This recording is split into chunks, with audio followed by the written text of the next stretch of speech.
All right, all right. Hello, hello. Welcome everyone back to the yet another happy hour show. We are here with Rags to Riches. Been a minute. How you been, man? Good, man. I can't complain, man. A lot of stuff going on lately. Got plenty to Just talk just about. just a little bit. Both of you guys, because your Yeah. expertise in many relevant matters over the past week has been obviously on display in live streams and Twitter. But figure get you guys, both of y'all, in here to explain some of this calamity of recent crypto and market world. And just ask Jesse is also with us. Welcome back, man. Thanks, man. It's good to be here.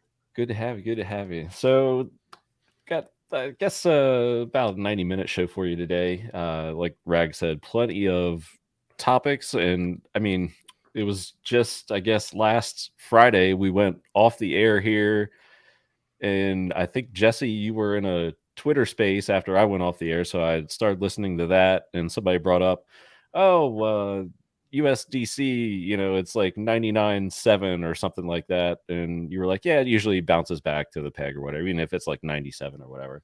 And then obviously with all the banking issues, it went lower. And then that whole Friday night, I mean, if you were in any of the, major Telegram chats or Twitter spaces, it was people trying to arb, I guess, the USDC price via Tether, via DAI. The OA did that stuff and succeeded. Others did not.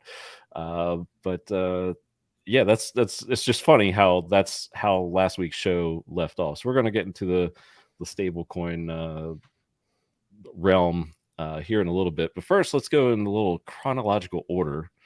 This all started with a big old bank mess, Rags, and in your Twitter thread, which I encourage people to do not follow Rags, do not subscribe to his channel, never do a thing like that. But on that Twitter thread that you had, you laid out pretty much, what had happened, and touched on plenty of different points in this whole Silicon Valley bank mess, which. Then we got Signature, and then I think it's like First Republic is the latest one this week, even though they all seem to be different situations depending upon what they risk bets on or what's in their portfolios. But can you take us through, I guess, a recap before we get into the coins and stable coins about the banking mess and how some of these guys or firms got into the predicament that they were in, and how far along are we? Can we expect more of it? Yeah, I think it's first off, I'm excited to be here with Jesse. Big K, what's up, man? Yes. Wait, so y'all you're getting straight into topics here. No NFA. Just let's do this, huh? I got 90 minutes, bro. Let's go. all right, fine. I mean, we're at 8 cents. I'm at a resort. I'm chilling, Oh, what is that beverage you have there? This is a Parcha mojito. Looks mojito-ish. Parcha is passion fruit in the native tongue here. So it's a mojito. That's how you know that you're not from around here. That's right.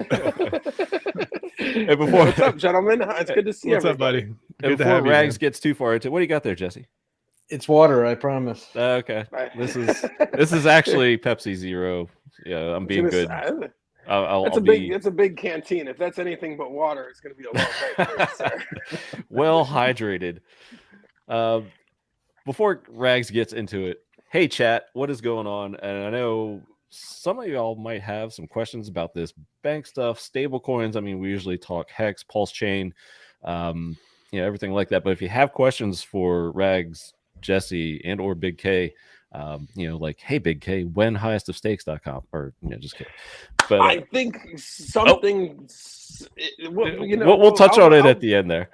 But yeah, Rags, go ahead. I'm gonna shout out the chat here in the comments and tell us about this banking mess, where we are, how we got there, and where it could possibly go. Yeah, I think the cool thing is Jesse's an expert in the stable coin arena, so I think we're going to tag team pretty well. But the first thing I think we need to talk about, which the chat may not know a lot about, we got to talk about fractional reserve banking first. So a customer takes money, they put it in the bank. The bank is only required to keep a small fraction of that money that deposited money on hand, and what happens to the other money that was deposited. A small portion of those deposits are actually used to create actual lending products. It's a very small amount, but a vast majority of that money is used as collateral to get access to more capital, which is bank leverage. And the argument is that, from proponents, is that fractional reserve banking frees up credit and lending to create a robust economy. But I will put as a caveat there, that's in an imaginary way. So the problem becomes if there's a catastrophic failure kind of at the top of, and I said in the Twitter, the tweet at the top of the Ponzi bank food chain, all the smaller players that have deposits, they all exceed their reserves that they have on hand. And when you have businesses and when you have individuals, like I talked to somebody last week, they on Saturday, they said, hey, first thing Monday, I'm going to go to the bank and pull out $164,000. I said, no, the hell you're not. You're not pulling it out because they ain't going to let you. They got to order that money. And that was news to them. And that's news to a lot of Americans and really a lot of people in the West. So, here's the screwed up part about this is all those smaller players, all those individuals, small businesses, the people that really toe the line for the economy, they come knocking for their money and there's no money for them to receive. And it has to be ordered, and the banks say, come back. And you say, well, can I go to the other side of the town at that other bank? And they say, no, that other branch. No. So no, we used to do scrap catalytic converter work, and like we were constantly at the bank for cash. And like it got to the point where they required us to have our own brink service, because they wouldn't deal with it anymore, Exactly. So yeah. You wouldn't think that, but and it's not, we're not talking 100, even 50 grand or 30 grand, these banks sometimes just do not have it on hand, it's right. And you saw the mandates by the Fed during COVID. They didn't require them to have any deposits on hand back then. That came out. Yeah. So the insidious part about this is that the money that's given to banks in exchange for collateralized deposits, so they're kind of leveraging up, that's imaginary. It only exists on a ledger. So they use receipts or they use IOUs. So the money doesn't truly exist. But the money that does exist is the money that's lost from small business owners and individuals that put their life savings in, or they put money in to try to take care of payroll, this and that. They're the real losers here because there's no moral backstop that the banks have. And the reason there's no moral backstop is because banks are backed up by the FDIC and the government up to 250,000. So what happens is, okay, 250,000, that seems like a lot, they're going to get their money back. No, you don't get all of your money back in the situation. Typically they get about 50 to 60% of their money back. So the issue is banks don't actually have to run business the way that regular people have to run businesses, the way that plumbers have to run businesses. Their books have to be solid. And it's because these banks have this backup, and I had mentioned the government takes every dollar from you via tax. They run deficits. So that's mismanagement there. They tax you more. They print money out of thin air. They devalue the money that you get to keep. They tax your income. They tax your death. They tax your purchases. They tax your profit. They tax your carbon in some countries now. And so if we move into what actually happened, I needed to set the stage for that. Friday, March 10th, the U.S. government. Yeah, about a week ago. So the FDIC, if you guys don't understand what that is, it's kind of like an oversight committee. Okay, so they offer help to depositors whose banks have gone under or are about to go under. The FDIC will monitor to check and see if these reserve ratios are off. And it's a constant monitoring. And if they are, they'll come in and swoop in and take over as part of their agreement. So the FDIC, this was on last Friday, FDIC swooped in and they snatched up Silicon Valley Bank. Now, what was significant about that was it was the biggest bank collapse since Washington Mutual in 2008. So what causes second that? biggest in history? Second in history, which is huge. That's crazy. Yeah, it's crazy. And I'm about to tell you some stuff that happened very recently. It's even crazier that nobody's talking about. But the FDIC swooped in. They shut down Signature Bank after a run on its deposits. You guys saw that, and a lot of people were sharing this. People are lined up at the banks, at the ATMs out there to try to get their money out. It's the classic thing, the things that's shown on TV, this and that. So, after watching the shares of, so that was Sunday, Wednesday, March 15th, you had shares of, go ahead. Let me just chime in real quick on that. Like, bank runs aren't what they used to be, because everybody's got one of these now. So instead of days of standing in line or, talking to someone at the bank, this money disappears like that. And you can just get on your phone and withdraw, and it takes a bank run to a whole nother level that we've never seen before until now. And then a bank can just lose their cash in like a day, billions of dollars. That's crazy. Such a good point. And the problem, no, that's a great point. The problem is the velocity of money is such that it can't respond to a run on the banks the way that a purely market driven system would. And it's because people are actually the backstop. When you have centralized planners to be the backstop, the FDIC, the governments, it can really cause problems because they cannot move as fast as money is moving these days. So that's important too. So, Signature Bank got shut down by the FDIC on Sunday. And then we started seeing information about Credit Suisse, which they had a collapse of about 30%. People started freaking out. Then they started talking about First Republic Bank. That was yesterday, teetering on the brink. But here is what's crazy. All right, here's what's crazy. If you go to, and I did a stream on this today. If you go to the Federal Reserve website that does all the reporting, all the graphs and charts, the government this week, you will notice that there was approximately $200 billion of assets that just got bought up and put on their spreadsheets. $200 billion, and nobody was really talking about that. This is like crazy. Now, here's what's crazy. They offered a window for banks in the United States to come in and get really, really cheap capital. The discount window. The discount window is what they called it. Super cheap capital. All right. Now, let me tell you how much that cheap capital was. And to put it in comparison, in 2008, there was $112 billion in this window. And they divvied out $112 billion. It was used to basically, hold on, my cat's yelling at me. I got to blow at it. Hi, kitty. I can just blow at him and he runs. All right. That's awesome. So here's what's crazy. These banks got access to this capital because the Federal Reserve was afraid that there was going to be a run on all of these banks. And that danger zone for the ratios, deposits, and reserves was getting crazy for a lot of banks across the board. The thing that's not being reported, and if it's not reported, that means it's a big deal because they don't want the public to know. The thing that's not being reported is in 2008, there was $112 billion that was divvied out in that window. Just this week, it has smashed that record up to $156 billion that was divvied out to banks all over the United States. That is huge news. It's the most ever, right? And they aren't talking about it. So this is basically what has happened in a nutshell. We have this system that continues, like these pendulum swings keep getting further and further away from the median, and they keep having to take more and more action to try to correct the problem. But really, they're making the problem worse in the long run.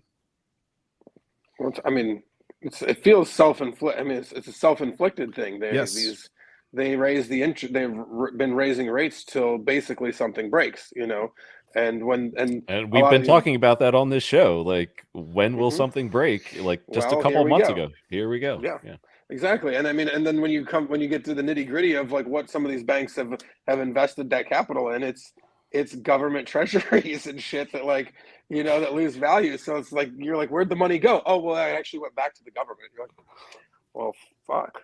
Okay. That's not like it's a self-inflicted They had like problem. 10-year staking ladders for 1% or something. It's like, what? I mean, at the time, sure, it's a great idea, but what about interest rates fluctuating? It's typical for people to think that, like, for the government to think that their shit doesn't stink, when it's obviously the very root of where this is all coming from. So. And I don't know if you guys noticed that they just announced 3 or 4 days ago that they're rolling out the Fed Now service. Yes. In July. Yeah. To be fair, I that has been something that they've been talking about since 2020. But it is like they're like, let's fast track the shit out of that, Fun. I think that this is the infrastructure that is going to carry the CBDC. So I think that they hate crypto and they hate actual small retail banking. They want to do away with that. The Fed Now service is the infrastructure to be able to push that agenda forward. We're not going down a pathway of less centralization in this world, going down 20, 25 years. It's going more towards it. So we're seeing that play out real time, over the past 24 months with the Fed Now service. And as they keep pushing this, you have other hubs that are slowly being born and, could be all at once in London and Singapore stepping up. And they're like, okay, they see what's going on here. So they're not stupid. They can see the pushing forward of regulations and whatever, Rags is talking about there, and the push out of people who want to do business. And they are setting up themselves to be like, come on, London, Singapore.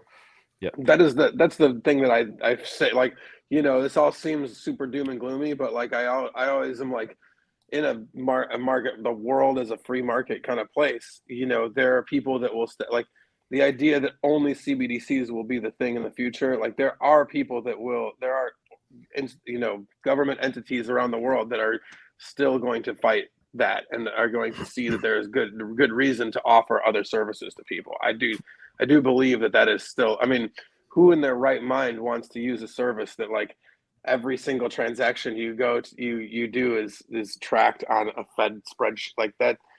That seems mind-bogglingly crazy to me. It seems terrifying in a lot of ways. And the problem with that is because competition arises and there are other markets that are trying to get our financial energy, what that's going to cause the people in the United States, I'll speak for the states here, what's that going to cause them to clamp down on regulation to force people to keep their money here? And that's a decrease of liberty with regards to your money. So this is what centralization does. It decreases liberty in every single facet. Yeah, less choices, and that sucks. Wanted to bring up a few comments from Crypto Crazy, who's got like a nice thread, if you can call it, here in the chat. They make some good points, and maybe Rags or Jesse, whoever wants to chime in on it, but bank related. Latest bank drama is all about squeezing out the small banks. It's all about centralization, kind of what we've been talking about here. The number of small banks in the U.S. is in decline, which is not a good thing for small business or GDP. That's where I think. That's like you said, the FDIC is there to ensure those 250,000 or less to keep the general public from losing their fucking minds, But who is really at most risk in all of that is those that are holding somewhere between $200 and $1 million of working capital that they need, or a few million, small amounts of capital that they, above that line that they need, and that's who's really feeling the pain right now more than anybody else. Is businesses, especially ones that are trying to, build bigger things and better things, that aren't JP Morgan status or giant conglomerate status yet, and that sucks because those are like have always been the lifeblood of America and just in general the lifeblood of capitalism.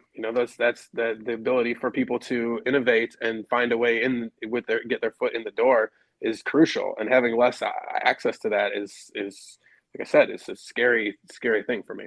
Yeah, and people like the relationship factor of a smaller bank. Like you can go to your local branch, talk to a real person, not like on the phone or something like that, and actually develop a business relationship. Even if you have a local business, it's just better to talk to somebody, especially if they're more familiar with your city, region, whatnot. And it's a shame that, you know, some of these guys are going to get squeezed. And it's more of a shame that it's like, it seems like it's becoming more selective. But it's like, oh, okay, well, we got the JP Morgans and the Wells Fargos and the Bank of Americas. That's cool. But, you know, you guys here, just because, you know, we had a couple of bad entities, we're going to, you know, clamp down on you. The Fed has all but said that, you know, they'll insure all deposits. They haven't come out and outright said it because they can't.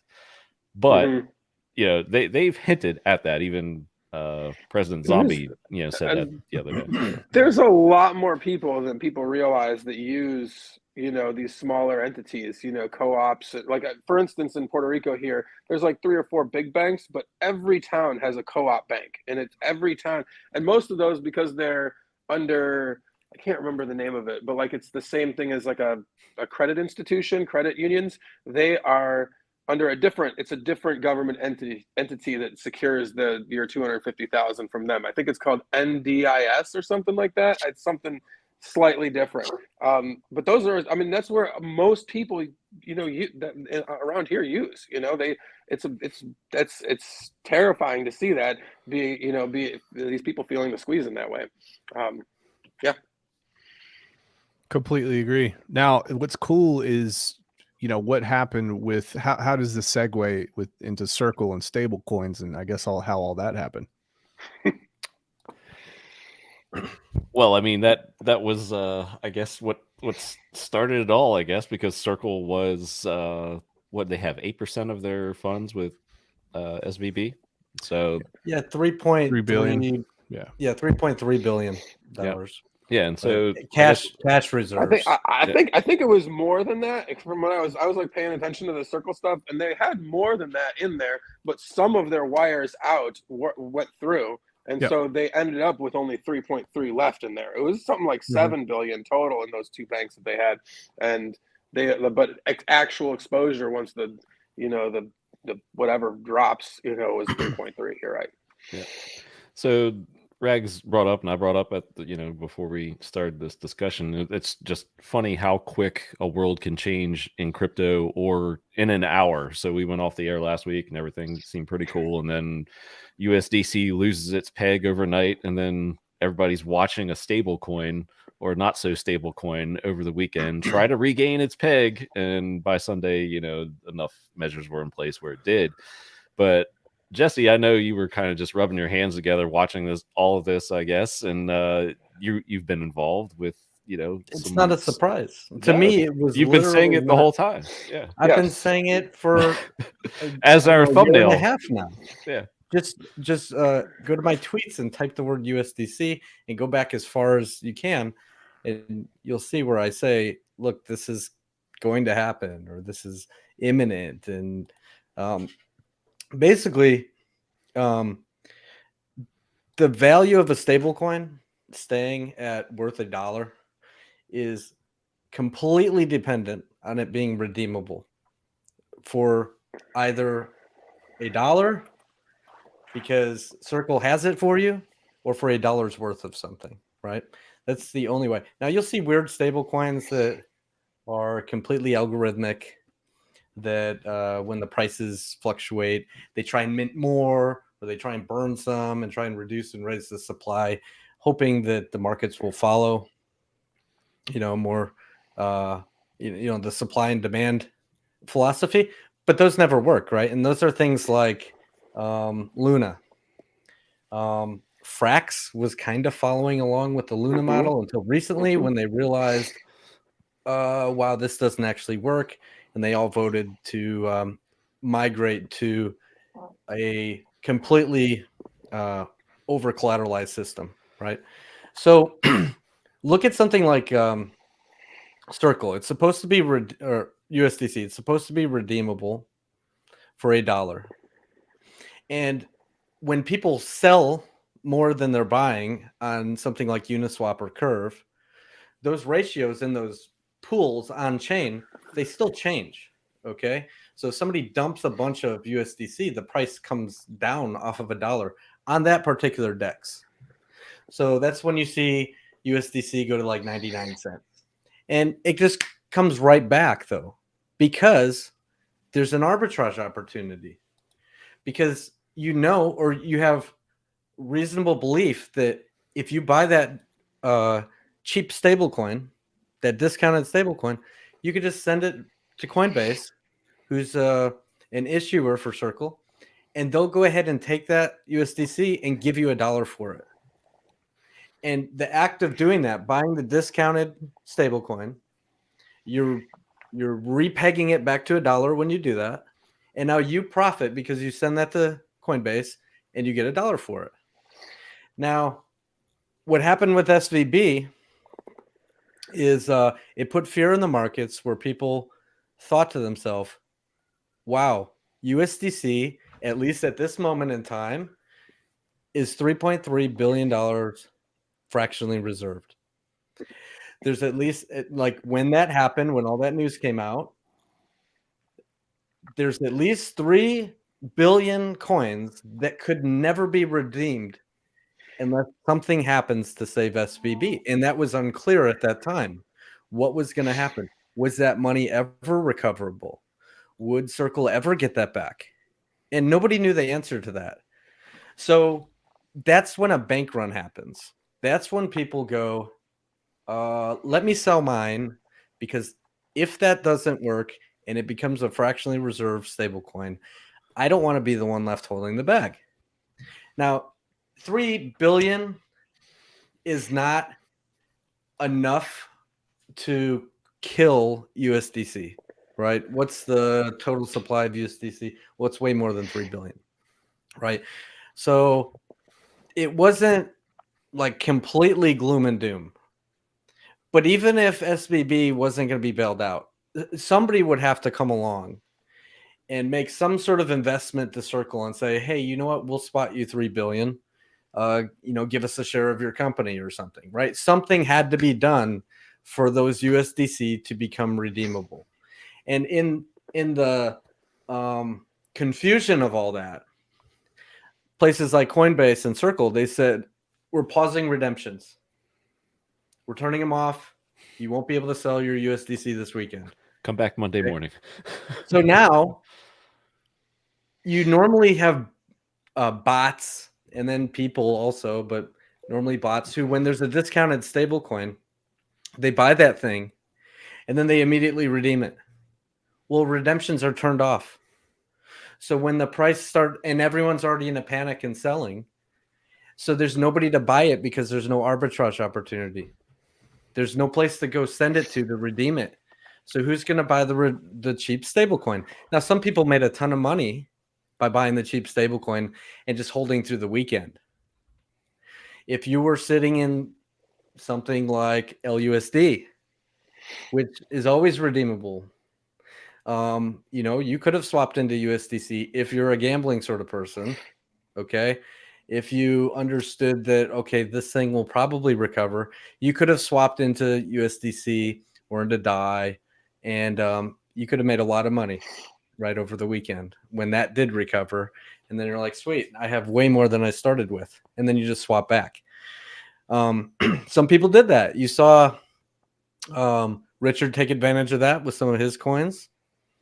You saw other people who panicked and dumped out of their coins and lost a lot of money. So for every winner in crypto, there's always a loser. And some people made a lot of money and some people lost a lot of money. All right. And in the end, it all recovered and it all repegged. Now, people will ask, well, why did DAI go down? It's supposed to be decentralized, right? It's supposed to be, what's going on with DAI? Isn't it so great? No, it's not decentralized at all. So the governance tokens are the maker tokens. And for one, governance is kind of dangerous because at the end of the day, there's a dev that has access to go change the code. Okay. The community can vote however they want to. And if the dev feels like it, right, he'll listen to that vote and he'll go in and he'll change code to what the community has asked for. So there's a risk factor in having keys to a protocol, which Maker does. They also, the controlling votes for Maker take a look at who owns the majority of the Maker tokens. You'll find, wow, this is interesting. Circle actually owns a ton of the vote for Maker. And what they've done over time is they've introduced all these votes that put USDC in as collateral backing DAI. And usually that's around 30%. And over the weekend, that went from like 30% to like 50% because everyone was just dumping out and changing their collaterals and stuff. And so DAI actually had half of its backing in USDC. No matter what you did, if people are doing a mini little bank run on USDC, DAI's going to go with it. There's no way. Did.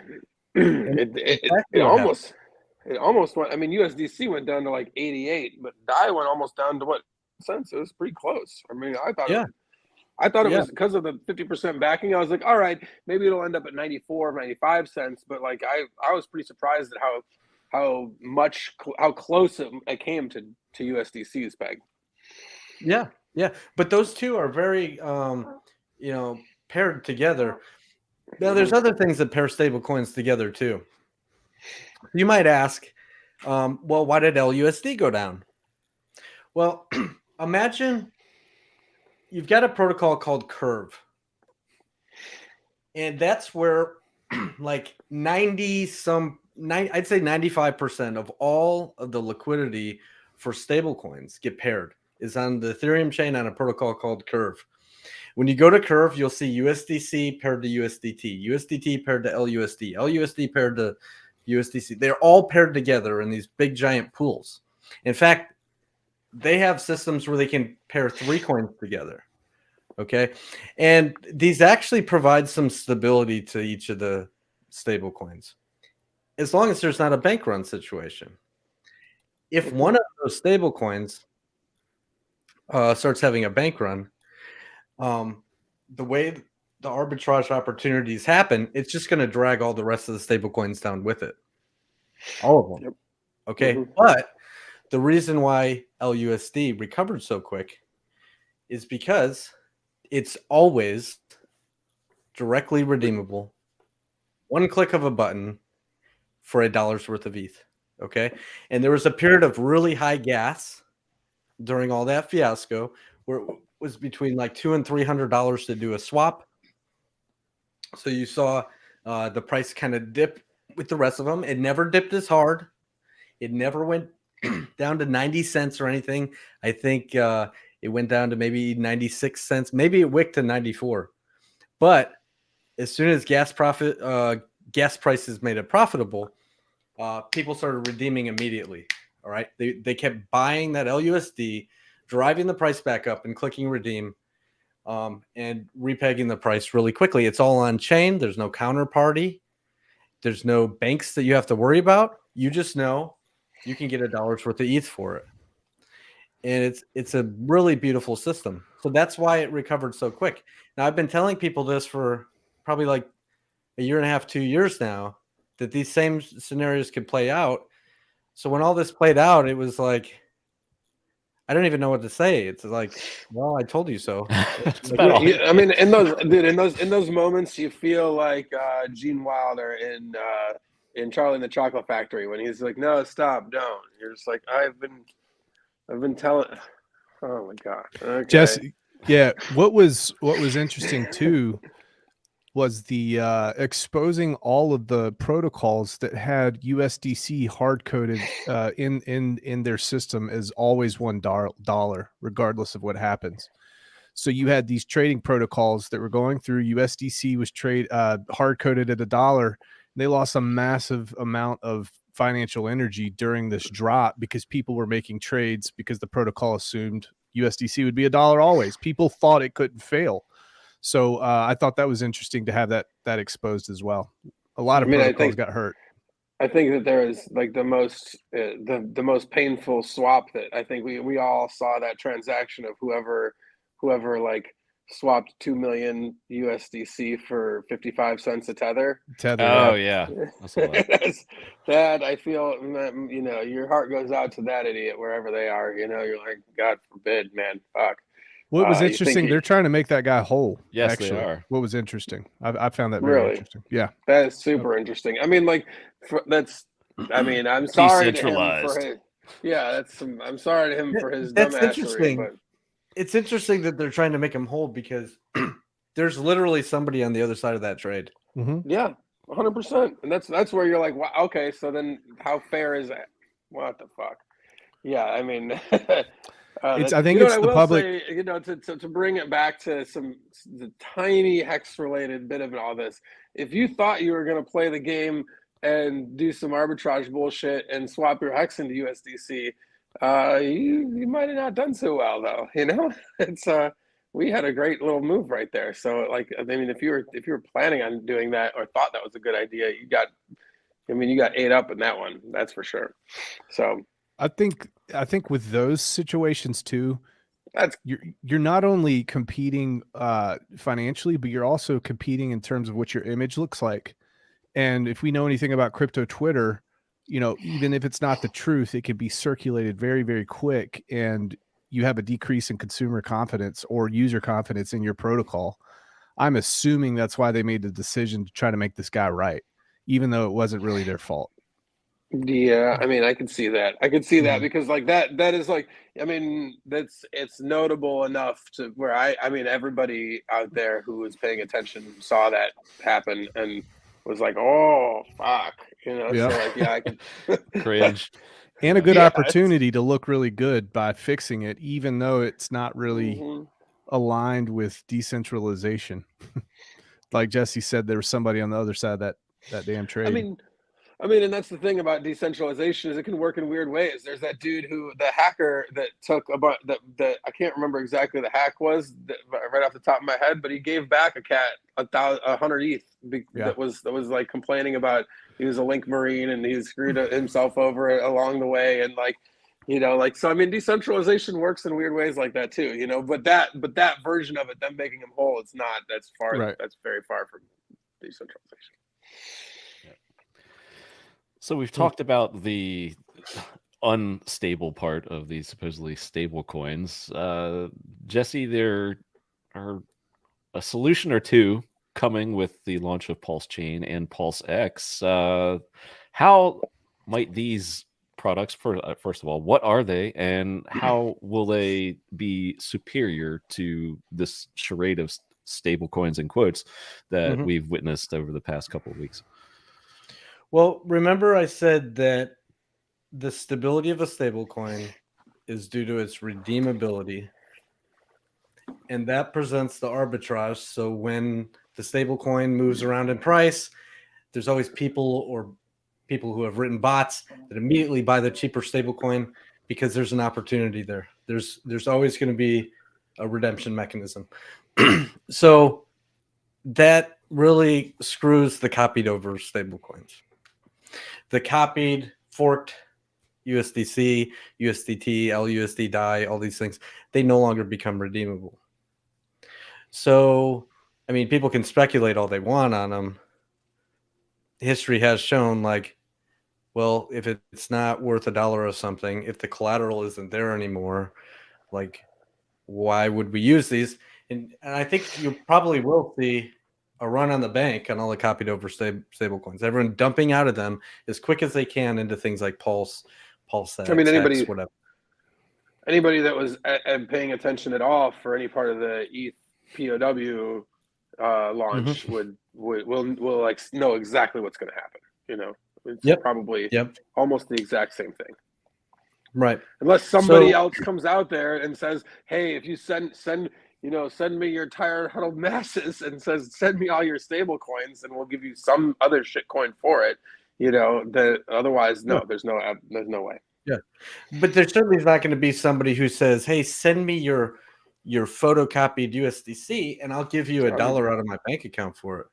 Like, absolutely not. Not going to happen, right? So then that leaves some alternatives. So, after the bridge forms, you could see stable coins from Ethereum chain bridged into PulseChain, right?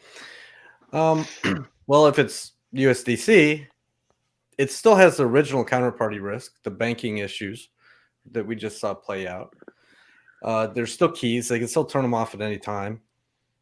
But now you just introduce a couple other risks. the risk of the bridge itself. As secured as it is, there's a pool that retains the original ERC20 USDC, and then a minting contract that minted a representation of that, or wrapped essentially, on the PulseChain. And the liquidity is always going to be thinner on PulseChain than it is on Ethereum chain. It has to be, unless there's some mass 50%. migration. Yeah, unless more than 50% of all the USDC, for example, get locked up in Richard's bridge and then minted, at least all of those, 50% of the total supply on the PulseChain, right? The liquidity is always going to be thinner. So you'll always trade and get a better rate on ETH with stablecoins than you will be able. Now, gas prices are going to be super cheap, right? So yeah, maybe the price impact from the ratios, you get hurt a little more on PulseChain, but you'll make that back up in gas anyway. But you still have that risk. You have the risk of the bridge. You have the risk of the thinner liquidity. You have the risk of the admin keys, the bank, circle, all those things, right? So that's not the best option either. The best option for any chain is native stablecoins. Do it. And even Richard Hart tweeted, if something like, we need a better solution for this. And I saw your reply and be like, working on it, or, ready to go here. Yeah. Right. Yeah. There's multiple teams that have solved this already. Yep. So you'll see Earn protocol with PXDC. You'll see Liquid Loans protocol with USDL. Coast is a great option for they're off and on ramp, right? Which is similar to TUSD, right? Where yes, they are working with banks. It is like a counterparty type of stablecoin, but it might be the fastest way to off and on ramp through, off and out of PulseChain. At the very least, the lowest surface area of time where somebody else has control. Right. So you'll see 3 stablecoins that are native to PulseChain that didn't have to get bridged somewhere else. And at least 2 of those didn't have to have any counterparty risk in banks and, fractional reserves or any of that. And that's a beautiful thing. It's super healthy for the chain. I agree. I'm very excited about those. We have stemming from the LUSD topic about 5 minutes ago or whatnot. We have a few questions. I'll know, Jesse, if you want to. Is there a DDoS attack frequency that can break LUSD? No. So it's anybody can run a front end. There's like 80 of them, and DDoS attacks are like specific to somebody trying to attack a website. Now, you may not know the security of each one of those websites, right? But I bet the best ones out of all of them, they all do the same thing. They all interact with the liquidity contracts, but you can pay for all sorts of protections from DDoS attacks and all sorts of things on your website that's hosting, a front end. Right. And Liquidity has like 80 of them. So if you happen to go to a website and it's like, wow, this one's slow or it's not working or whatever, jump over to a different one. And not all of them have all of the contract call functions. Okay. So for example, if you wanted to run redemptions, if you wanted to be the guy who buys cheap LUSD and then clicks redeem and gets $1 for it, you would use one of the front ends, maybe lusd.eth.link. Okay. You go to that website. There's a big old redeem button right there. Right. Some of the other front ends don't have a redemption button. Right. You have to go search. So some of them have the chicken bonds mechanisms in it. Others don't. But there's just a variety. Just like with HEX, right? There's how many front ends now for HEX? At least 10. I was gonna say 8 or 9, but yeah, probably 10. Yeah. By now. Next one. Beyond All. Why is LUSD not being adopted if it's any better than those other trash stumble coins? Adopted by who? By us? I guess maybe more of the masses. I'm The guessing. general public. Yeah, that I might mean, be I think it is. slowly. It is, right? It's got close to now maybe 400 million, maybe 400 million stable coins minted. Now, the minting of these, by the way, I mean, what you'll typically see when ETH rallies, more gets minted. When ETH goes into a bear, more people are paying back. It burns them out of existence, right? So, like if ETH did like a 10x, you might actually see 10x more LUSD come into existence. So it does follow the markets. Right now, we're at the bottom, right? We're close to. So you see 400 million LUSD maybe, but I expect that that's going to go drastically up in the next bull market. And you'll see the same for PulseChain, right? As people's value goes up, they have more available to them, more value available to them to mint more stable coins. So they just follow each other. yeah, I mean, not to mention that a lot, like just psychologically, people, when for a long time people have been able to click the USDC button and get their USDC turned into $1. Well, as soon as they've dealt with a weekend of uncertainty, then they might look for other options. And but it doesn't happen until the general public doesn't move until they're prodded to. Like why would they? Like it takes a reason for them to do that, and this is a very good reason to start searching out other alternatives. Yeah. You want to talk Bitcoin halving and how that plays into liquidity? Sure. We can here. Let's. It's definitely on the list. I just want to make sure we get through all these questions. I had a comment in the chat that Bitcoin 27K. Yes, it is. There it goes. So, will we hold it? Who knows? I think we're gonna hit another resistance level just above here, maybe like 28 or something like that, and then we might take a break, but we'll see. Let me just make sure I got all the questions answered, and we'll. I mean, it feels like some disbelief rally here. If you're looking at the general cycle where we went down and up, you know what I mean? Like that's hitting going under 20 for a half second and then up to 27. That dip last weekend was great for anybody who caught it, because I'm not saying that's the last chance you'll get for a long time, but when you do this, the math of it, it felt like it.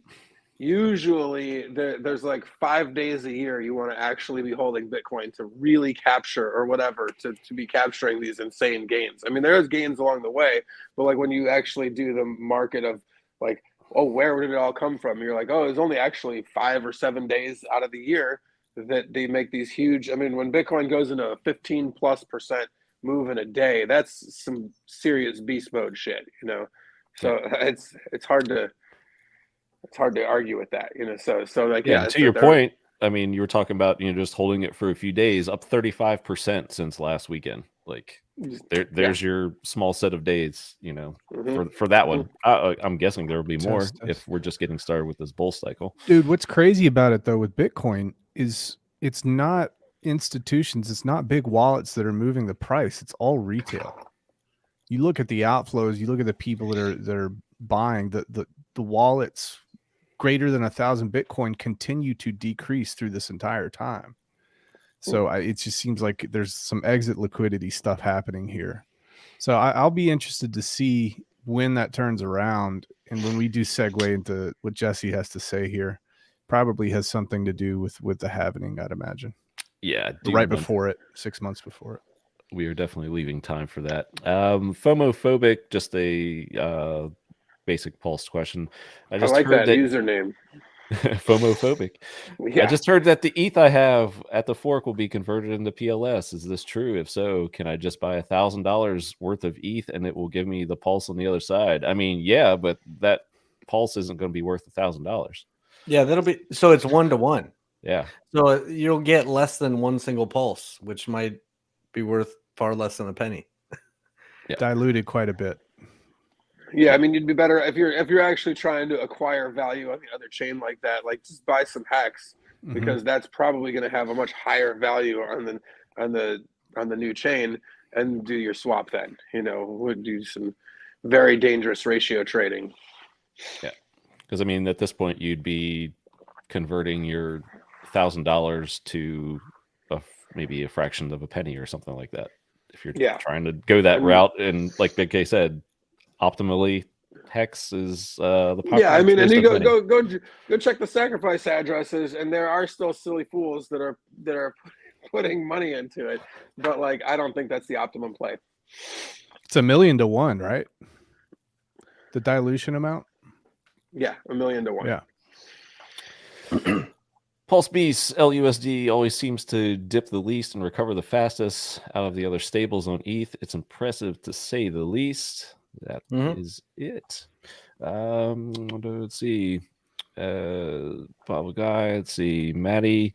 What was Jesse calling for the SAC address OA to do during the DPEG, and what did it do different, and what does he think of what it decided to do? I think, well, I wasn't calling for him to do any swaps. I think I said something like, there's better options out there, right? But just like everything else, you have to be in those better options before the problem happens, right? Now that the problem's gone, look, if he wanted to go and mint himself a lot of LUSD, it's always fully backed and redeemable. It's always worth $1 worth of ETH, right? So that would be a good option. Completely decentralized, fully backed, fully redeemable. And Bob Lagai said something about it, that being inefficient. Over collateralization is not an inefficiency. It's exactly what you need to produce a stable system. Have a lot of value locked up, never sold, by the way. So you lock up a whole bunch of ETH or Pulse or PulseX or whatever. Now those are not getting sold. Those are coins that are simply locked up, just like a stake, right? They're just sitting there, which is good for the price of the asset, of the underlying collateral. Yeah, I mean, I don't find that security is inefficient. Like the mental, well-being that you place on yourself when you know that you're in a good position. Was that JP Morgan, sell until you can sleep at night. Like, you want to be at a right ratio to make sure the system is stable and has security. Like yes, sure, you can come very dangerously close on collateralization ratios, but you know how that can end for people. So like, yeah, by the way, it's better than DAI, way better, because you have to have a minimum of 130% collateral health in DAI, which means if you were liquidated in DAI, you're going to lose 30% of your bags just like that, plus the tax on top of that, because liquidation is considered a sale. So in the worst case scenario, you could say 36% for taxes, add another 30% because of the 130% over collateralization you're required, minimum collateral health. Now you lose 66% of your bag in a split second. By the way, that's DAI protocol. It sucks a lot. Wow, that does. As someone who doesn't often think of the tax implications, wow, holy shit. Yeah, that'll screw you real quick. What's up, Fit Finesse? Good to see you. Good to see you. Tigray RH likes DAI. He does, and apparently the OA does as well. Coincidence? Anyone taking a vacation after Pulse launch? No, I'm actually been waiting for it, so I'll probably be sitting in a chair with popcorn watching the fireworks go. I was gonna say, this is my vacation. Once Pulse launch happens, then I go back to fucking work, man. You're getting the recharge before the launch, yeah. Let's see. I think we got through everybody. All right, so yeah, I guess we got another topic or two. But Jesse, you mentioned Bitcoin halvening. You wanted to speak a little on that. Go for it. I do, because and it's regarding Liquidity, actually, and Earn Protocol and Liquid Loans Protocol and any other fork of Liquidity. This will help people understand the stability pool in any liquidity fork really easily. Think of Bitcoin as a reward token that's emitted out to participants, and those participants are miners. Okay, Bitcoin is a reward token, has a fixed supply essentially that's there, and it emits 50% of its existing supply out to the participants over a 4-year period. And then after that 4-year period, it decides half of the remaining supply it's going to emit out over the next 4 years. And that's called a halving. So between 2009 and 2012, remember the max supply of Bitcoin is 21 million. Between 2009 and 2012, 10.5 million coins were emitted out to the miners, right? Rewards. Okay. The following 4 years, 2012 to 2016, 5,250,000 tokens, because all that was left was 500 or 10,500,000. Half of that gets emitted between year 4 and year 8. So after the first 8 years, you had, what did you have? You had 10.5 million emitted out the first 4 years. Then you had 5.25 million emitted out the next 4 years after that. Okay. And then you had 2 million, what is it? 2 something million emitted out over the next 4 years. And it will always continue to do that. So how does that relate to liquidity? Well, that stability pool is the same. It's like the same mechanism as what the miners do, right? You are incentivized to be in that stability pool. There's a fixed supply of liquidity tokens. In liquid loans, there's a fixed supply of loan tokens. In Earn protocol, there's a fixed supply of Earn tokens. And it's exact same as Bitcoin, except instead of a 4-year halving cycle, it's on a 1-year halving cycle. Half the remaining supply in that reward pool gets emitted out to the participants in the first year. Then half of the remaining supply again the next year. And then half of whatever's remaining the year after that. It's exactly like Bitcoin. Bitcoin is an incentive token to the miners, goes through its halvings. Liquidity, loan token, and Earn token are doing the exact same thing, emitting out to the stability depositors. Does that make sense? Someone gonna clip that. 100%. 100%. It's, I mean, like, and the longer the system goes, the longer the people, the early participants continue to hold. I mean, the more stable and the less, volatile that it'll be, because there's less people that'll be able to gather as much as those early participants that are probably true believers. Mm-hmm. Piston Broke was wondering if you needed a new lighter, Big K. So everybody was.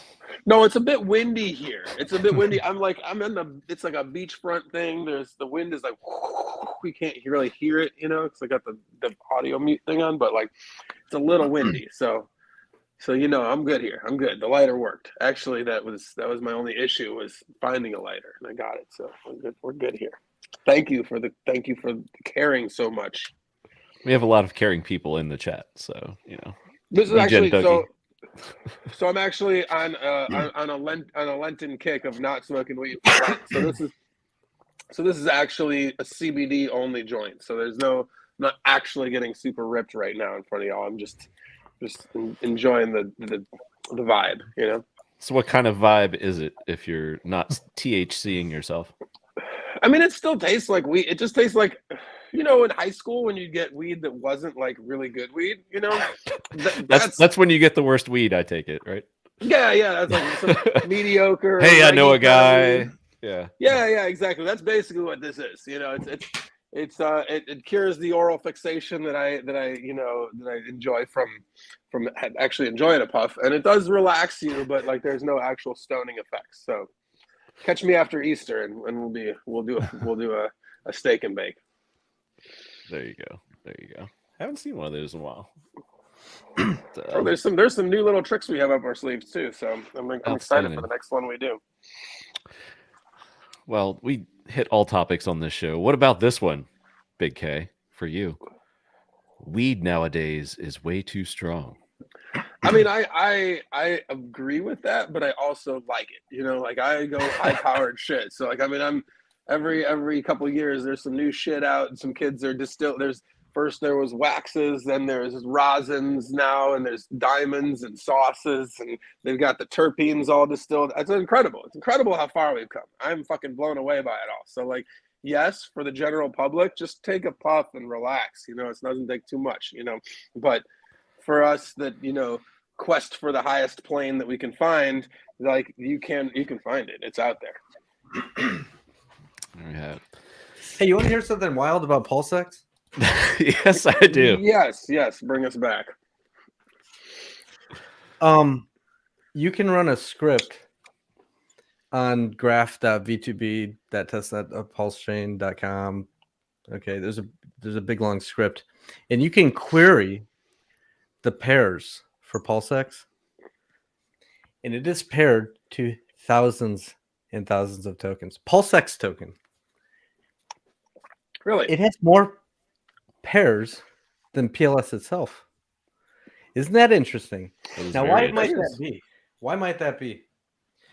Because the only way the buy and burn function works is you have to be able to use that token that somebody's swapping to buy PulseX so that you can then do the buy and burn, right? So everything's paired to PulseX. Everything. It actually has and will have extremely deep, thick liquidity on PulseChain that puts it up there very close, if not more than Pulse itself, which is really mind-boggling, actually, when you think about it. That's wild. I mean, it makes sense to make that function work because, like, everything Pulse related is would be inclined to have users input liquidity for everything Pulse related. You know, like you want users to create the liquidity pools as much as possible to make those as thick as needed or the market requires. But PulseX, you want everybody to be able to play. You know, you want everybody to be able to buy and burn. You know, you would like that from every single. Yeah, that's pretty cool. All right. So with that said, Jesse, just a fun speculation question for you. That being said, which are you more bullish on if you had a choice, PulseX or PulseChain? I'd say time frame of like 2 years. Oh, well, that changes things a lot. Well, you got to give a time frame. It's all time frame related because like you have to provide a time frame for these questions. So I try to remember that nowadays. How about in the first 2 years and then in the next 2 years? You know, I've been asked this question before, and you literally can't have one without the other. You've got to have the gas coin, and you've got to have the place to swap stuff. And without one of them, you don't have a chain. So they kind of both have to do well. I agree. They both very have diplomatic to do answer. Well, that is a super diplomatic answer. I'll speculate further. I'm usually wrong, so like here we go. I'd say that Pulse runs first and PulseX runs second. It's like the first 2 years you'll see Pulse go higher, and the next 2 years you might see PulseX, overtake. But that's. I mean, I'm an idiot that doesn't know shit and usually is wrong. I was over here like he can't hold on to the money for more than 3 months, and so like here we are 2 years later. So what do I fucking know? I think if you look back now at the history of decentralized exchanges, we really haven't had that much time to understand what the impacts of a bull run have on a DEX, and that's because these DEXs launched back in 2020 for the most part. You had 5 or 6 of them, and they got a piece of that bull market. And what you saw these dexes, I think out of 5 or 6 dexes that I looked at, the big ones, right? You saw an average of about 300x in a time period of 3 to 6 months off of these dexes. And that was a lot of economic energy split between quite a few. Now, there was aggregation involved as well, but people were buying these tokens as well. So what are we going to see on PulseChain? What's going to be the difference in X's between PulseChain and PulseX? I think it's highly dependent upon where we are in the bull market. Now, with this community, it's a little bit different because everybody's well capitalized. They're going to be moving to PulseChain regardless. But the extra people who catch wind of PulseChain because of all these influencers that are on board now, this and that, coming over to PulseChain, using PulseX combined with the community that we have, I'm pretty daggone bullish on PulseX if the timelines are running the way that I think they are right now in conjunction with inflation re-entering the economy. So I'm pretty daggone bullish on PulseX for the bull run over PulseChain. In the long run, PulseChain, but in the short term, PulseX. I like some contrary beliefs. That's good. Yeah, we'll see. We'll see. Yeah, we shall. I'm excited. I mean, I'm chilling either way, but I mean, like my thoughts on it is, of course, just the numbers of like there's so many less people sacrificed for the one and the other, and there's gonna, I mean, even early on, you're definitely gonna see some PulseX sacrificers wanting the pulse that they couldn't have gotten. That's a good point too. That's my default bias, I guess. But I mean, that could be a short run. Like, I mean, my belief on that could be all super short. You know, like people could make their swaps and ratio trade the shit out of it early on, and then that I'd be totally wrong 4 days later. You know. Yep. I'm willing to be. Yeah. I'm cool being wrong. Don't sell them. Same way. We all win. I think we all win here. I mean, there are protocols out there to where you don't have to sell your coins. Yeah, don't sell, right? Selling literally hurts a lot, right? So I did something interesting. I did something interesting that I never did before, which is weird. But I did a search on Richard's tweets for the word loan. And I found like 4 tweets that he made where he literally is telling people, take a loan out against your crypto, don't sell it. It's better to take a loan and never sell your crypto, right? He had like 4 tweets and they all said the same thing. And he's telling this to people in the Bitcoin community. And people tried to argue with him. And he even gave an argument back why it was a good idea to do that, right? Because you have the capital now. Even if you're liquidated, whatever, like there's several reasons, tax reasons, there's a bunch, you know. And it's interesting because like I just revived one of those tweets the other day, and it was like a few years old. And the original poster, who was a Bitcoin guy, who was in like a little argument thing with Richard, he deleted his original post after like this got revived. And I'm thinking, well, that was like a 2017 post or something, and all I can think is what is the Bitcoin? What was the Bitcoin price in 2017? It went up to, I mean, we went from $1,200 all the way to 19-20K, you know, just short of 20. Yeah. Okay. So like, if you had taken a loan out in the second half and you're over $6,000, you know, 6K, you know, that would have been a solid maneuver for multiple years. Yeah. And really at the beginning of 2017, it was like $1,000. So yeah, like I said, $1,200. I can remember so clearly be like that beginning of that year. It was right before, it was not very long before that. I told you here on the show, I was yelling at my wife. I was like, I missed it. Bitcoin was at like $583. And I was like, I missed it, man. I missed it. How did I miss? Man, I missed shit. Yeah. The thing about selling, like even DCAing out, I give this math because it's simple, but you can run it however you want. You can use 10%, sell 10% every doubling, sell 1% every doubling. And it always still turns out better just not to sell. So Big K never sells, and I'm going to sell. So Big K has $20,000 worth of Pulse, and I have $20,000 worth of Pulse, and I say, hey, every time the price doubles, I'm going to sell, right? And for this scenario, I'm going to sell half my bag so I have a free position. So my 20K goes to 40K, and I sell half of it. I still have 40K, but Big K doesn't do anything. He just sits on his coins. He has 40K, right?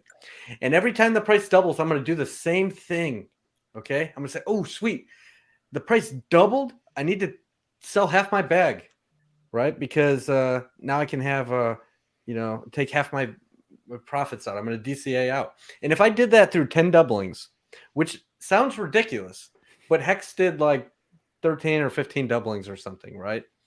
The people who DCA'd out, if they were to do that, they would have barely any coins left. And in this scenario, if we went through 10 doublings and Big K didn't sell, and I did sell half my bag every time it doubled, my $20,000 worth of coins would be worth $220,000 at the end of 10 doublings. Big K would have $20,480,000 worth of coins because he still has his original coin count. He wasn't shrinking his quantity of coins down every time he sold. So he has almost $20.5 million, and I have 220,000. Now I'm running around and I'm telling everyone, hey, I made so much money in PulseChain. I DCA'd out. Look, I'm rich. I made a 10x on my money, guys. And it's funny because Big K is going to be sitting back and he didn't sell because he's got $20 million worth of it. Right? Now, you can run that math any way you want. When the price doubles, you're going to sell 10%. When the price goes up 10%, you're going to sell 1%. You can run the math however you want to. And the guy who never sells is always going to have astronomically more value because he's literally not shrinking his quantity of coins down in front of his eyes, melting his coins away. He gets to keep all that future appreciating value as the price goes up. Now, and that's it's really hard to do. That's with coins that you're not even able to stake, and like that's just flatline Bitcoin, just holding, right, and doing nothing. Mm-hmm. Now it's hard to do that. And with Pulse, what are you going to do? Do we have a mechanism where you can stake it? Well, you kind of do. You can put it into a vault, and you can say, "Man, I'm super tempted. I want to sell these coins." But I know I shouldn't. So you stick some in a vault and you lock them away from yourself. No time lock, of course. And you say, let me push this button and get some value out so I can go spend some of it. Okay. And now you've just collateralized some of that value and you've minted yourself some stable coins. And there's tax advantages to doing that too, perhaps. And now you're running around with that value. So maybe a guy like Big K, not only does he have $20 million off of his 20,000. Perhaps he put that money to work for him in the stability pool or into HEX or into something else or here or there or here or there.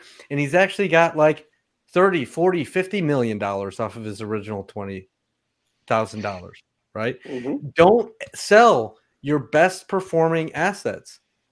Hold on to them forever and give yourself a buffer so that if the value of those go down, right, you can sustain whatever amount of declining value you want to before any liquidation point. But oh, by the way, that liquidation point is like right next to the value that you already have in your hands in those tokens, in that PXDC or in that USDL or in that LUSD. Those values, it's no different than if you had just sold almost. Beautiful.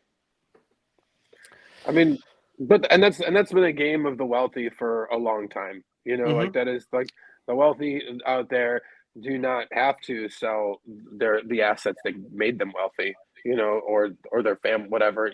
That's the whole point of it. That's why you have leveraged positions. Let's see if we can wrap up some questions. Got another topic or two. While I'm looking, it's definitely not to it's not to make yourself rich. That's for sure. It's to provide some stability in your life.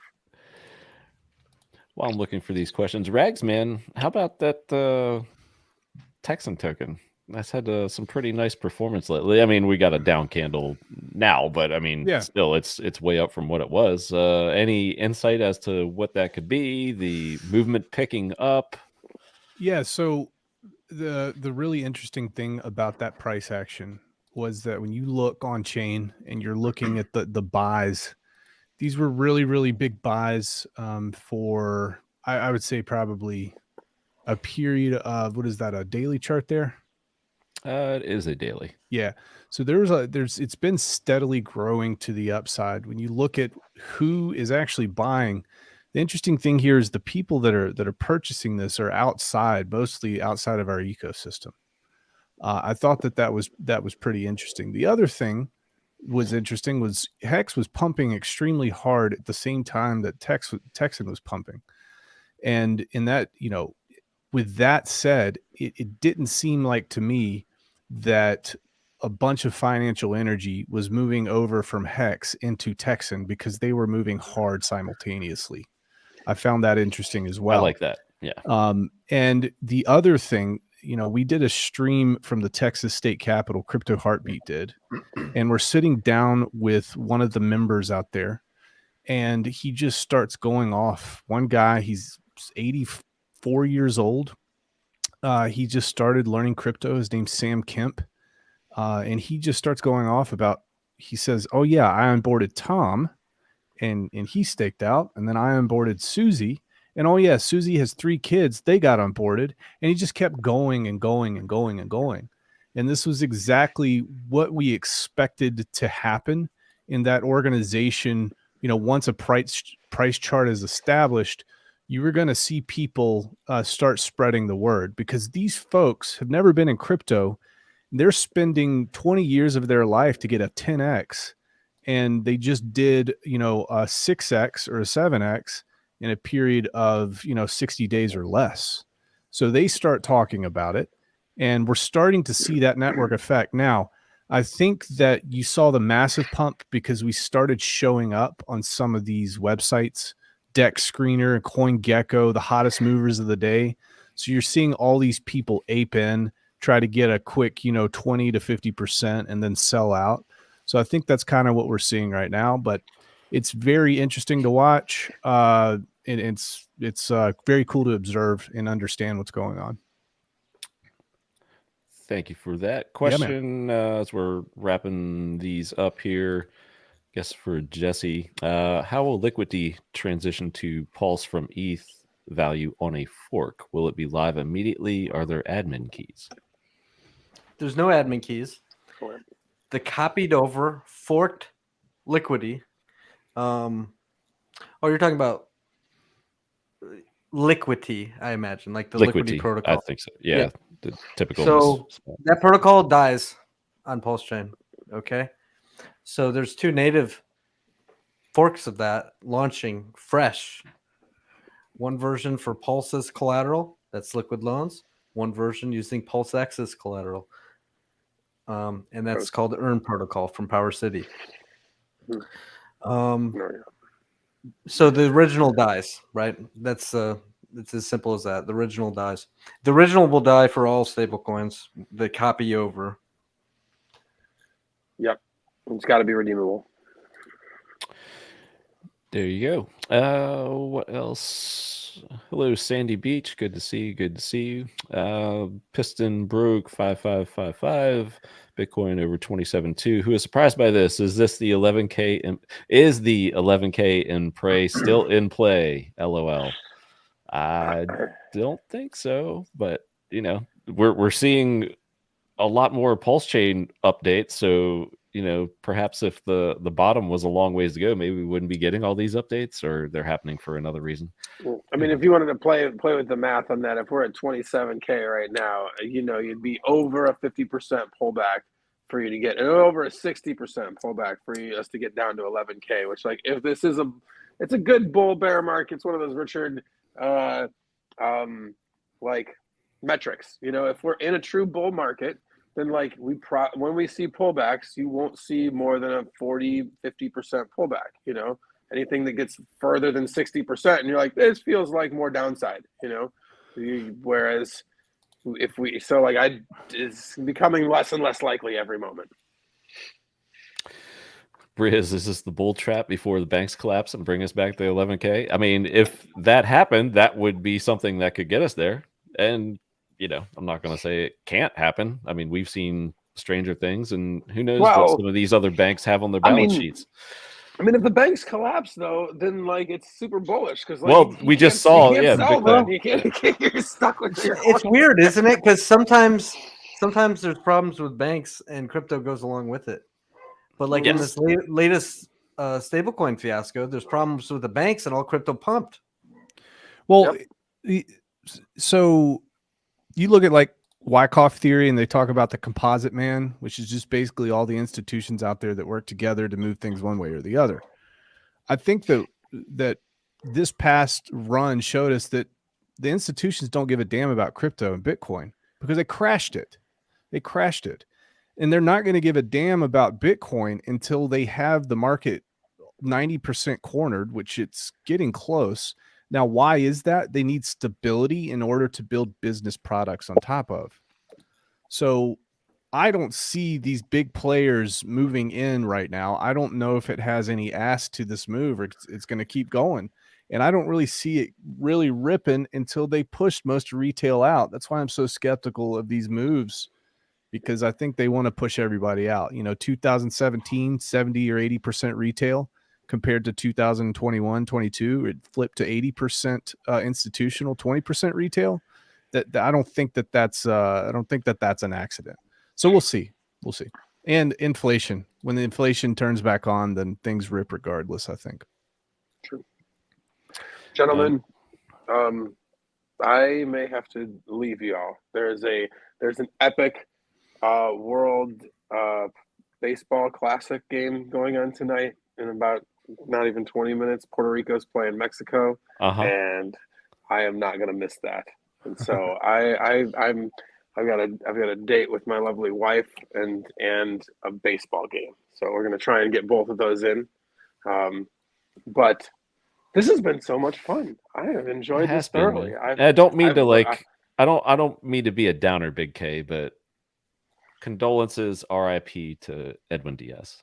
Oh my God! My knee! You're gonna say my knee! Okay. I knew you were gonna say it.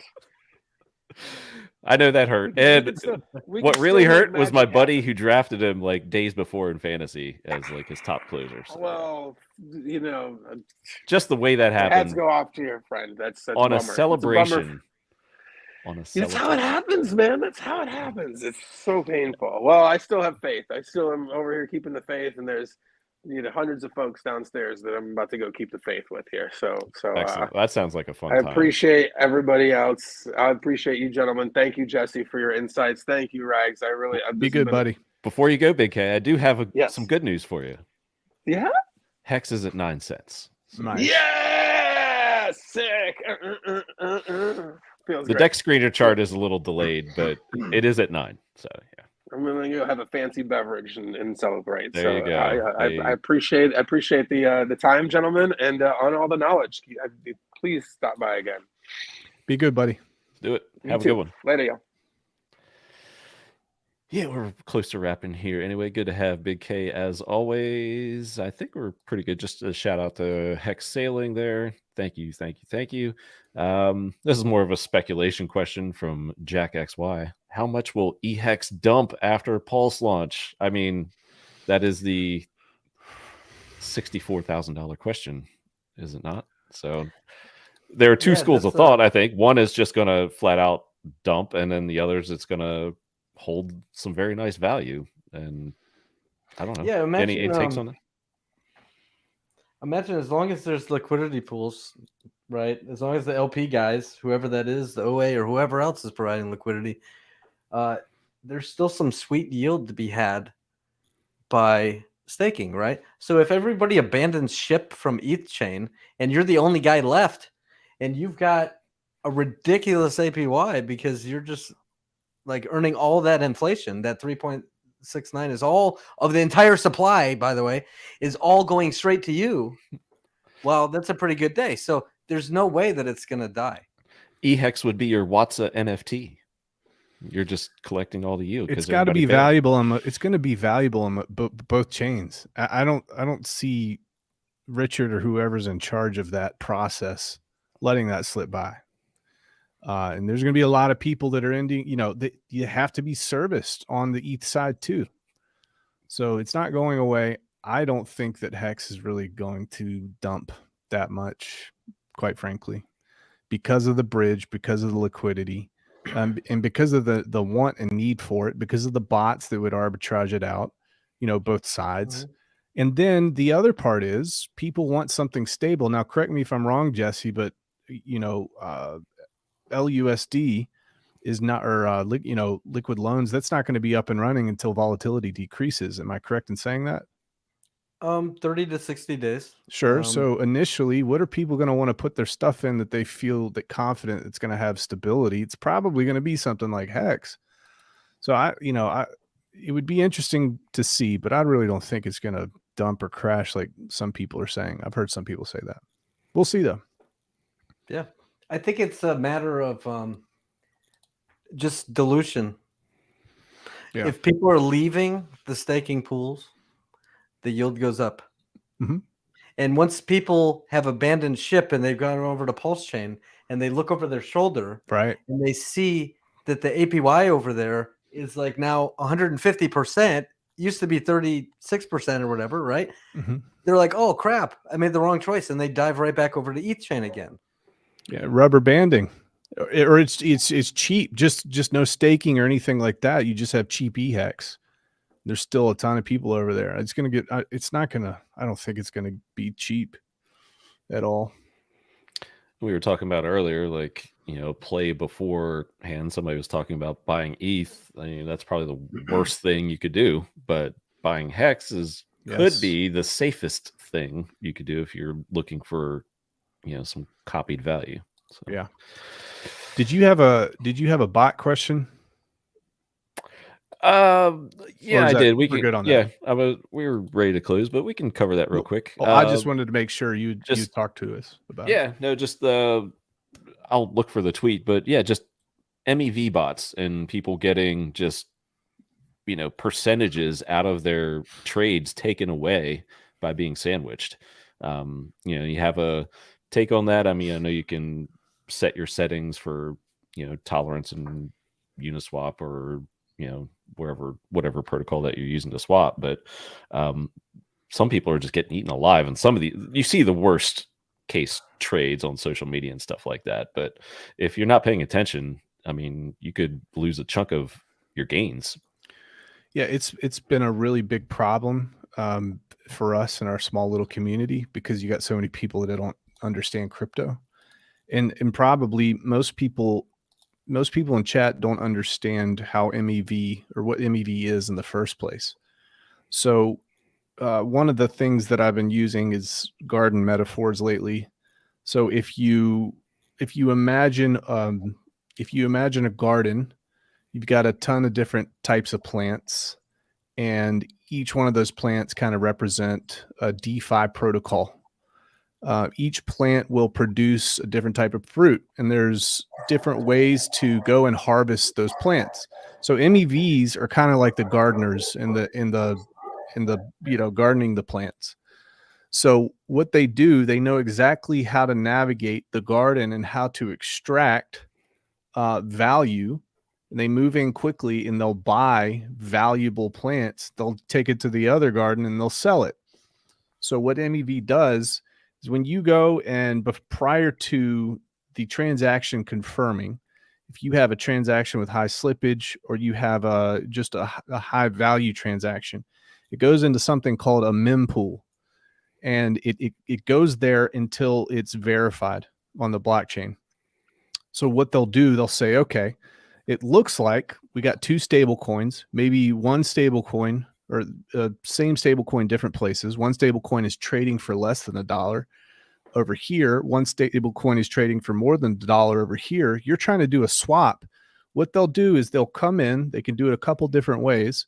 They can basically bribe the validators increase the gas fee until they're able to get the validators to take their transaction. They'll buy it cheaper over here and sell it cheaper over there. So they front run the hell out of you. That's typically one of the best ways to do it. They look for, again, high slippage, and they look for those transactions that are high value as well. So I think at last estimate, and you guys can correct me if I'm wrong here, I think there's been like $120 million extracted from these trades off of the Ethereum chain here within the last 18 months. It's an insane amount. I'll go with what you say, but yeah, it's insane. Yeah. I don't know the number, but it probably gets worse when gas prices are high. I would say, right? Because those miners or validators can just front run everything regardless of the gas, right? Right. One of the ways to combat it, if you guys are here in chat and if you watch the blockchain or deck screener or whatever, one of the ways that you can combat this is you can actually become the liquidity. That's important. Okay. And you want to set your slippage in such a way that isn't very loose. So if you become the liquidity, you got to match it. You set a limit order. That's going to help you as well. If you want to do a big market buy where you see price running, you can set a limit order, but then take off a little bit at a time and you can market buy. Okay. If you don't want to lose out on a good price. So you can market buy there. If you're going to be tempted to market buy with a lot, instead of doing it all in one huge transaction, you can split it up into transactions and just be very careful with your gas tolerance. That's another way to combat it as well. There you go. Yep. Can I caveat into something? I picked up on something Reg said about a cheap stable coin versus an expensive stable coin. Mm-hmm. So if you only had one stable coin on the chain, and let's say it was a trustless stable coin, immutable, always redeemable, okay? And let's say that was USDL, okay? The thing that keeps it pegged to $1 is that redeemability, right? If it comes off of $1 on a DEX, somebody comes in behind and they click buy and they click redeem over on the protocol, but that redemption actually comes out of the lowest collateralized vault. So the only way to maintain a peg if there's only one stablecoin on a chain is this constant recycling, eating away at the lowest collateralized vaults, paying off the lowest collateralized guy's debt and ripping away some of their pulse to give to the redeemer, right? So that's the only way to keep that peg if there's only one stable coin on the chain. So then what you do, which is fine, by the way, that's completely fine. But everybody could be over collateralized. Everyone could be at 500% collateral and above. But if somebody clicks redeem, it's still going to go to the lowest collateralized vault and it's going to take some of that guy's pulse and it's going to pay off some of that guy's debt. Maybe he didn't want that to happen. All right. So now what you do to provide further stability, you introduce a second peg mechanism. You introduce another stable coin that meets all the same core principles: trustless, immutable, always redeemable, all those things, right? Sounds familiar. And you pair it against something else or collateralize it with something else like PulseX. All right, cool. But now what you do is you pair those two stable coins together very heavily. Okay, now watch what happens. Because now you have another peg mechanism. You don't even need redemptions, right? Redemptions are there. You do need that as a backfall, right? But now everything stays stable just by pairing those two things together. Because when somebody sells one for the other, and aggregators are doing all this, by the way, to get through to different things on the chain, when one sells, all right, if a guy dumps 200,000 USDL, and he gets 199,000 PXDC, Okay. Literally right behind him. And that's the slippage he ate or the price impact he ate. The ratios. He just changed those ratios because we're talking Uniswap V2 or Pancake Swap or PulseX, right? It's all about ratios. So when you deposit one for the other, you do move the prices. Instantly behind that, another guy comes and he says, the slippage that guy ate, I'm going to recoup. Mhm. And you take the more expensive stablecoin and you buy the cheaper stablecoin and you instantly peg it back. And there's always an incentive to do that because all you have to be doing is holding one of them and you have instant gains. Now you have the other one because you took the more expensive one and you bought the cheaper one. And that will happen with bots back and forth constantly. Just like whenever somebody sells a stablecoin, instantly it gets bought back up. When somebody sells the other one, instantly it gets bought back up. And you just created the best peg mechanism a chain has ever seen. And by the way, this is how Curve works. And you need things like Curve to provide further stability because without it, the only peg mechanism you have is just a constant revolving door of those lowest collateralized vaults through redemption. So just keep that in mind, everyone. Like you'll hear different things in the community. Well, why do we need another one? We have USDL. Well, how does you'll hear all sorts of different things, but you need to understand what actually keeps stablecoins stable on a chain. Pairs together, bots that are buying them back and forth constantly whenever the prices fall, and then solid redemption mechanisms to all of them. And maybe the only thing that can screw that up, Jesse, is if you were on a chain that has most of the liquidity in the stable coin on a HEX instead of a DEX, right? Because don't the aggregators follow the places of deepest liquidity? Well, the aggregators such as like what we have, yeah, that's all on chain stuff. But like on Ethereum, so what you're talking about is like PulseChain. What you're talking about, the stability, it would be very stable on PulseChain in the instance that you just talked about.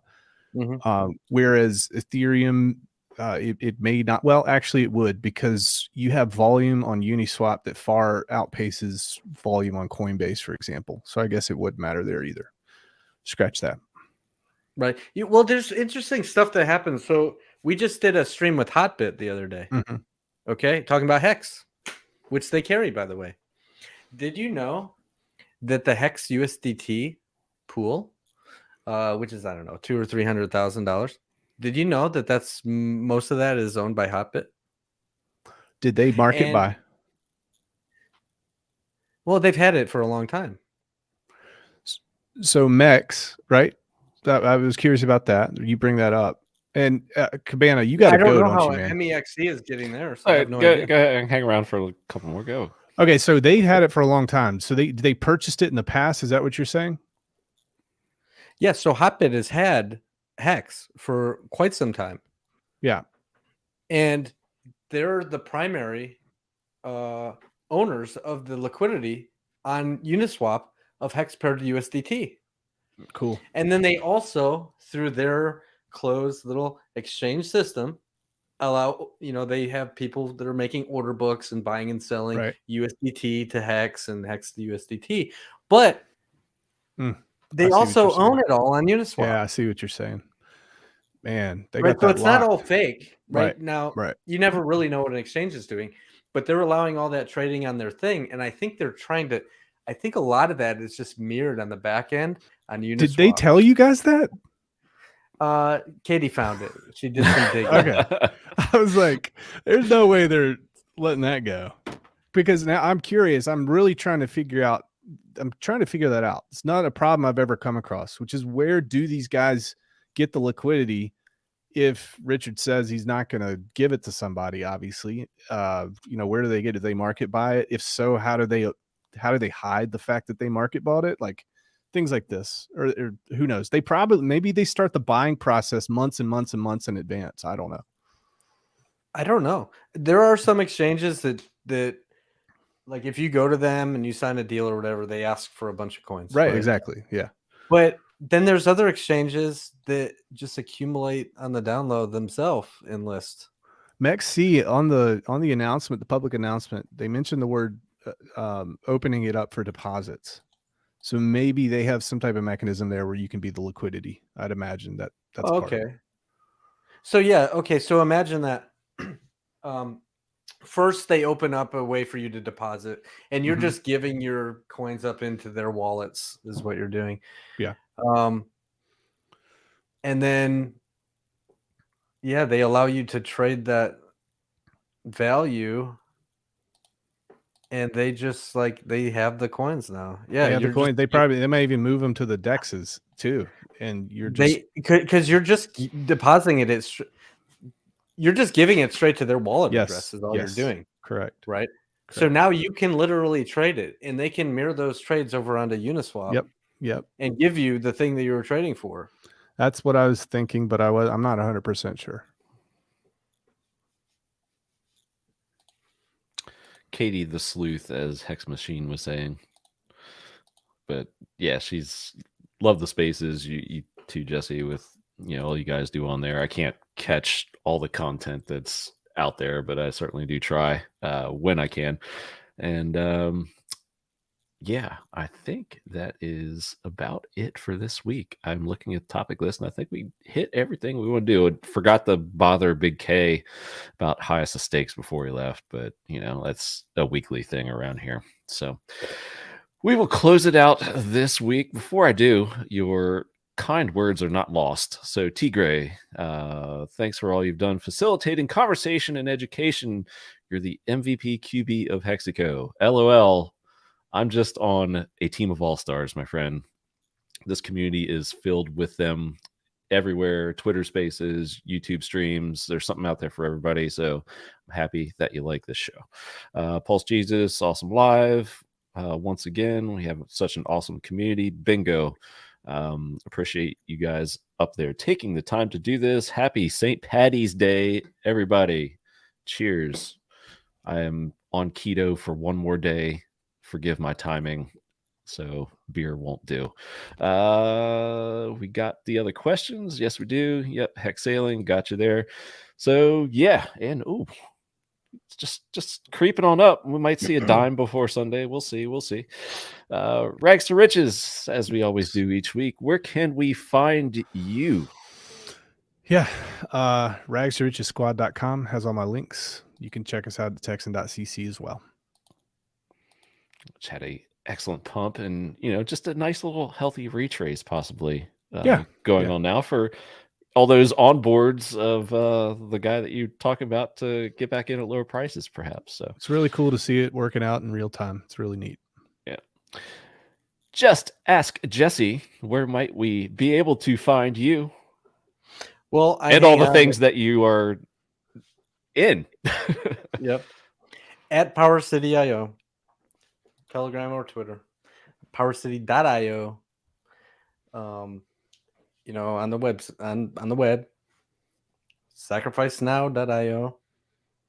If you're curious about how that works, and my name is my name. Just ask Jesse. And boom, there you had it, Sir Edwards. This is a 0-calorie, 0-carb Pepsi. But thanks for looking out, man. I appreciate it. All right, gents. Well, we will be back next week. I think early next week is going to work out for me for my travel schedule. So I don't think we're going to do a Friday evening. So it might be like a midday on a Tuesday or something. So just keep posted to the social medias. We'll put out there what kind of show we're doing. Probably be like an hour or something. Like I said, do the travel schedule, my travel schedule. And hopefully we could be at a dime or above. I think 10-11 cents is our next target / resistance in Hex. So baby steps, man. Stair stepping on up. I like it. Healthy action. See the MEXC pump, guys. This is what we're gonna call it. All right. There you go. Maybe the MEXC pump. Yeah. All right. Thanks once again to Big K, who is off seeing the World Baseball Classic with probably a raucous crowd. Rags to Riches, just ask Jesse. Thank you guys for being here. Such a great conversation. Thank you for having me. It's an honor, man. Love it. Thanks, Jesse. And we'll see you next week. Cheers, everybody.